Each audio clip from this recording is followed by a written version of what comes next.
Are you getting frustrated with what to feed a teenager who's always hungry? Everybody knows that teenagers have a huge appetite. It seems like you need to feed them constantly to satisfy their hunger. It's even more difficult where teenagers who struggle with their weight truly want to make changes, like cut down on junk food or stop overeating, and they can't. There's frustration, isolation, stress, and that's why I decided to create a recipe collection of 30 easy and healthy meals for teenagers. They're all high in protein to satisfy your teenager's hunger, and they can all be ready in less than 30 minutes. If you want to grab a free copy, go to lifestyleforteens.com/recipes.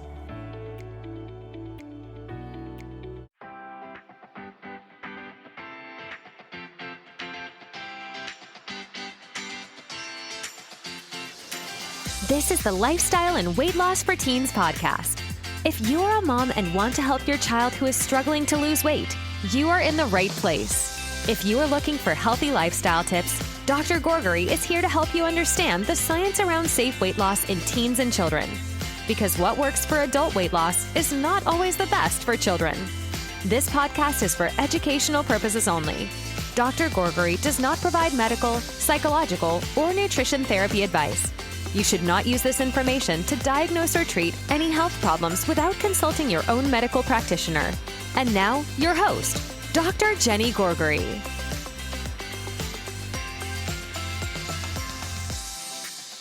Hello, welcome for another episode of the Lifestyle and Weight Loss for Teens podcast. I decided to make these special episodes because it's holiday season and we all tend to eat a little bit more than usual, and sometimes we are guilty about it. We don't feel and things get out of normal, and we all tend to, well, not all, maybe most of us, we tend to gain some weight. So I wanted to give you my 7 tips for managing the holiday season in the best possible way. And if you can follow all of them, at least you'll have 7 of them to choose from. Even if you just choose one, that's good enough, right? So let's get started.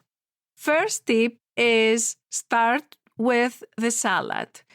That means that if you go out in a restaurant, or if you are invited someone's house to have dinner or lunch, or if you are inviting people over to your house, there may be different options available for you to choose and eat. And usually there is some salad involved.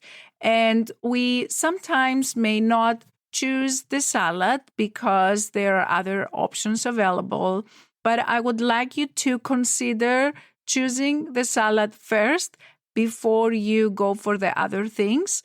And that is because it will give you some opportunity to fill up your stomach with vegetables that are healthy, and you may satisfy your hunger and your appetite more with starting with a salad before you eat than your regular meal. So if you start with a regular meal, it may take more food of that regular meal for you to feel actually satisfied and that your stomach is full. But if you start eating with a salad, that will save you some of the food that you would consume, and therefore you can get not only less calories, but also get the vegetables, the vitamins, the fiber that you need.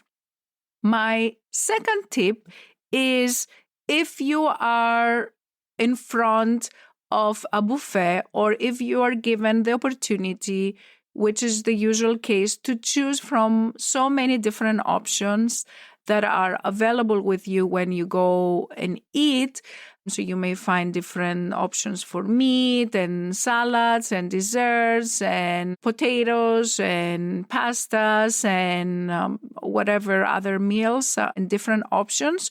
You don't necessarily like all these different options that are in front of you, but you feel the temptation to try, especially if you see it there and you want to try. So what ends up happening is that you can take a little bit of everything, a little bit, and this and this and this and this. So you take even things that you don't like, you put it on your plate. And once you put it on your plate, then you're more likely to eat it. So what I would like to propose is consider when you're making your plate, choosing the foods that you actually want to eat. Just because a certain food is in front of you on the table, when you're serving yourself, it doesn't necessarily mean that you have to take it if you don't like it. So choose the food wisely. Make sure that what you're choosing is really what you want to eat, because you don't want to spend your time consuming food that you don't actually enjoy and that you may end up eating in the end just because you put it on your plate.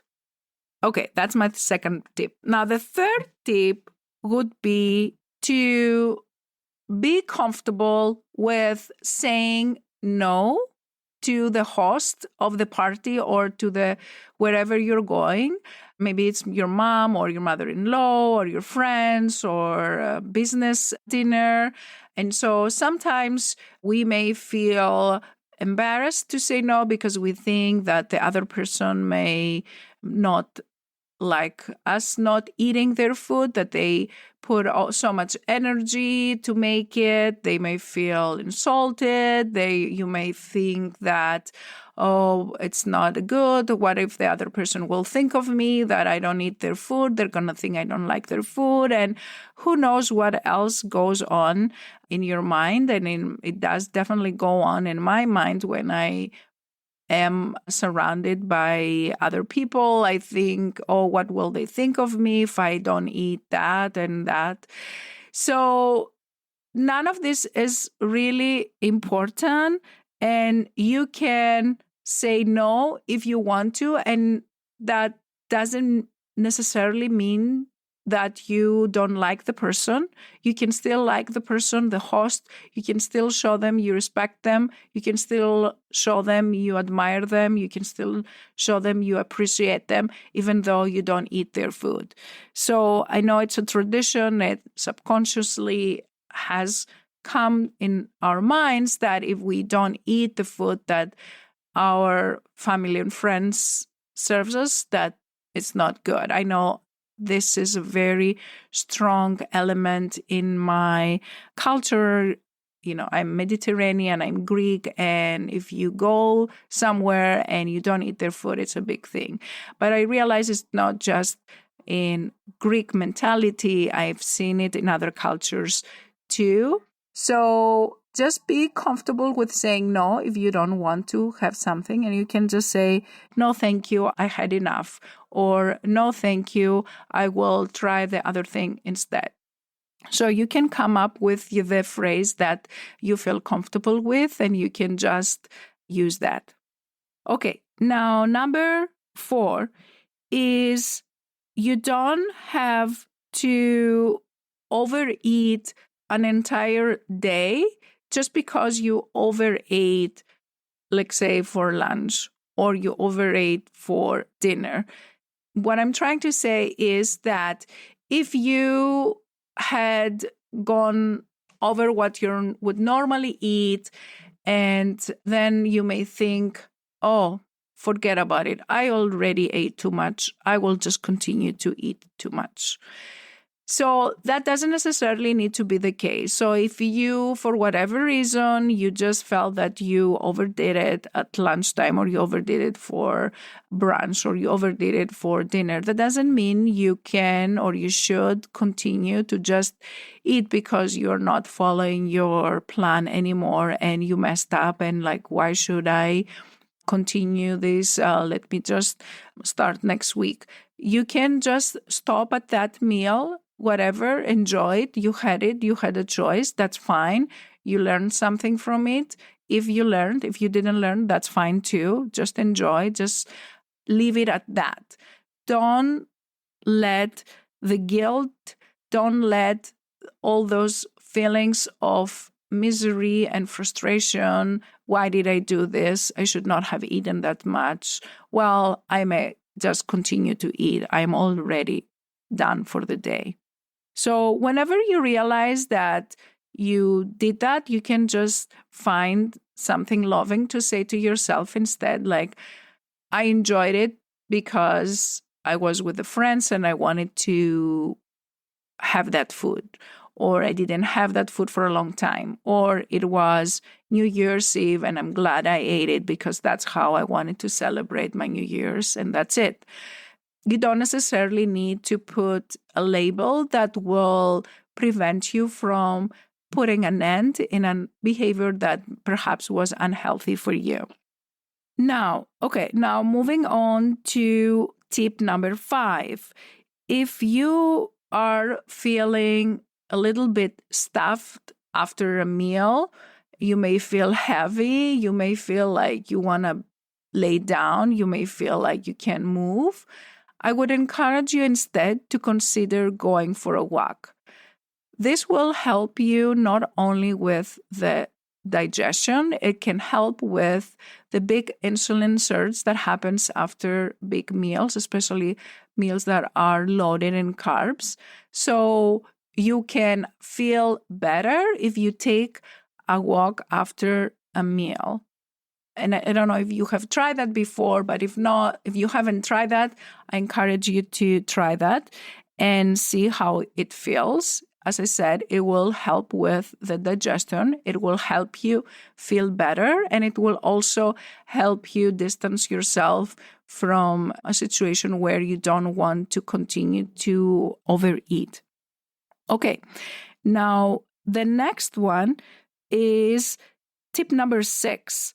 That will be to choose to drink water instead of soda and juice. Now, if you crave soda, or if you always want to have soda with your meals, or if it's like a special meal that you want to have soda, fine, you can do that.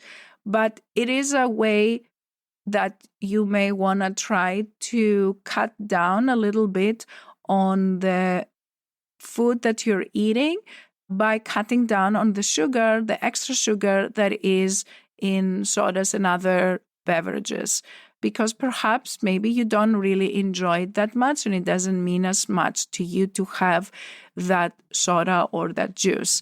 Best hydration is always water. Now, if you don't want to do this, again, that's totally fine. I am just suggesting something that maybe you haven't thought about and something that is easy for you to do. Okay, and now my final tip number 7, is to enjoy every meal. Enjoy it with your friends. Enjoy it with your family. When you enjoy and you're happy, that increases the parasympathetic system, as we call it in medicine. It makes you relax. It can help with the digestion of all the nutrients in your body. And we don't want to be stressed out. We don't want to be stressed because that can increase hormones like cortisol and other hormones that makes us put on more fat in our body. Whereas if we are relaxed and happy and laugh and talk, those are good feelings that help with our digestion and they makes us feel good. After all, holidays is all about spending time with friends, family, and laughing and enjoying ourselves. So those are my 7 tips that I hope you find helpful.